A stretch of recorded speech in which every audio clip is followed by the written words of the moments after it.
Hey everyone, thank you so much for joining me today to read Betsy Ross, written and illustrated by Alexandra Wallner. So for those of you who are joining me because you know this is a part of Rabbit Trails, then this is a great opportunity to have this done as a read aloud since this book is out of print. You can find it many places used, but I wanted to make sure that you can get it whenever you need it to go along with your lessons. For those of you who don't know what I'm talking about, Rabbit Trails Through History, America's Founders is a literature-based history curriculum for all elementary ages that you can use with your children in your homeschool. And Betsy Ross is one of our featured titles in the curriculum.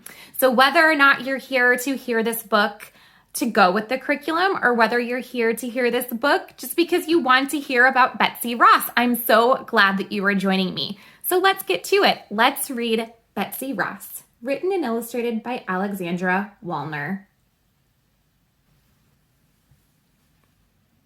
Elizabeth Griscom was born in Philadelphia, Pennsylvania on January 1st, 1752. Elizabeth, called Betsy by her family, was the 8th child of 17 born to Samuel and Rebecca. Her family were Quakers, a religious group that believed in living in a simple, peaceful way. The family was so large the children had to help with chores. Betsy helped by sewing the white caps Quaker girls wore every day. Betsy attended the Friends School with other Quakers and children from wealthy families.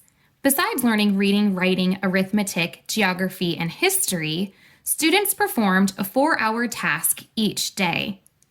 Betsy used this time to sew. She enjoyed quilts and samplers with complicated designs. Betsy's needlework was the most beautiful in Philadelphia, and she won many prizes for it. When Betsy was a teenager, she begged her parents to let her work outside their home. Her parents agreed to let her work for an upholsterer, sewing the coverings for sofas, chairs, and other furniture. In the shop, she met a worker named John Ross, and they fell in love. Betsy married him in 1773, even though he wasn't a Quaker. The Quakers and her parents disapproved of her marrying someone outside of the Quaker faith.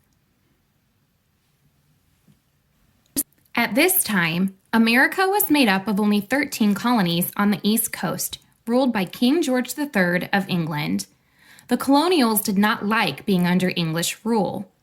In 1775, their newly formed government, the Continental Congress, established an American army to fight the British. The first battles were fought in Lexington and Concord, Massachusetts, on April 19, 1775, and marked the beginning of the Revolutionary War. Although Philadelphians knew about the fighting, business went on as usual. Betsy and John set up a small shop in 1775. They worked long hours to make their business succeed. John joined the army. One night in 1776, he was guarding a storehouse full of ammunition that exploded. For months, Betsy nursed him with herbs and home remedies. Despite her care, John died. Betsy was now a widow who ran her business alone in a shop on Arch Street. After work, she made musket balls to help the American cause, going against the Quakers' peaceful ways. General George Washington, the commander-in-chief of the army, wanted the colonials to have a flag.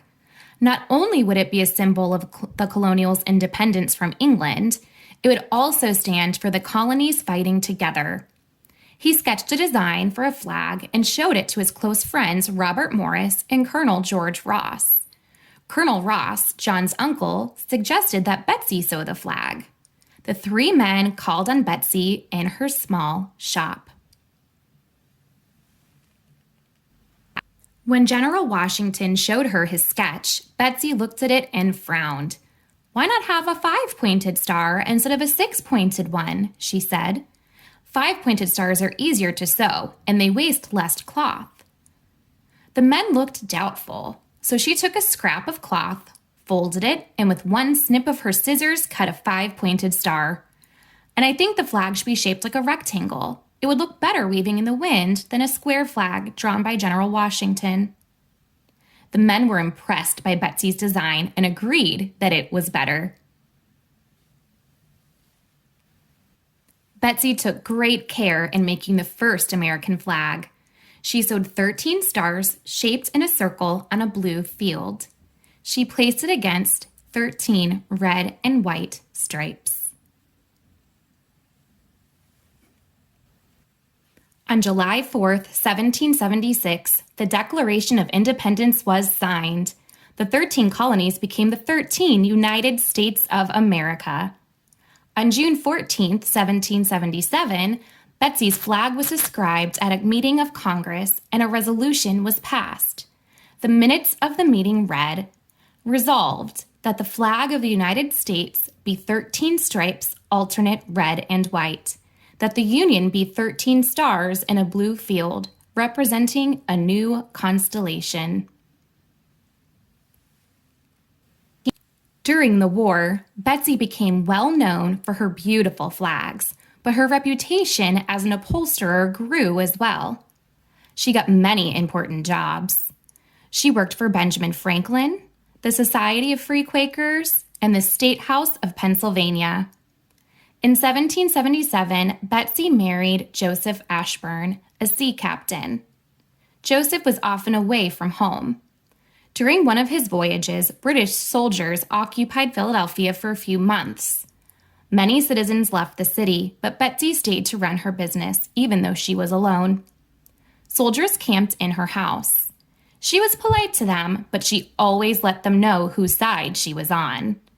The soldiers came to respect this lone, hardworking woman and called her the Little Rebel. During a sea battle with England, Joseph was taken prisoner. In 1782, when the war was over, Betsy learned from a friend named John Claypool that Joseph had died in an English prison. Meanwhile, Betsy and Joseph's first child, Zillah, had died, and her second child, Elizabeth, had been born. Now Betsy was a widow again. John Claypool and Betsy's friendship grew. In 1783, John became Betsy's third husband. They joined the Society of Free Quakers, which permitted marriage outside the faith. Betsy could worship in the church once again. Together, Betsy and John had 5 children: Clarissa, Susanna, Rachel, Jane, and Harriet, who died as a baby. Although John was a sea voyager, Betsy asked him to come and work in her flourishing upholstery shop. She needed his help. But John grew bored with the upholstery business and went to work for the U.S. Customs House. He became ill the last few years of his life. John died in 1817. Betsy taught sewing to her daughters, her granddaughters, and her nieces. When they grew up, they helped her run the business. At age 75, Betsy finally retired. Her eyesight was failing, and one of her children read the Bible to her as she sat by the fire. Betsy liked to tell stories about her life. Her favorite story was the one about making the first American flag. Betsy died in 1836. The people who knew her told her story about the flag. Finally, in 1870, her grandson, William J. Canby, made Betsy's story public in an address to the Historical Society of Pennsylvania. Betsy was buried on Arch Street in the garden of the house she once ran as an upholstery shop. The flag of the United States flies 24 hours a day over her grave. Thank you so much for joining me in reading this amazing book. I wanted to show you the back page as well with instructions on how to make your own 5-pointed star. So you guys can pause that and use the instructions to make your own, just like Betsy Ross. Thank you so much again for joining me. If you want more information on rabbit trails for history, I've got a link for you down in the description. And for the rest of you, enjoy the curriculum. I hope you have a great time learning together by reading amazing books just like this one. I'll see you later.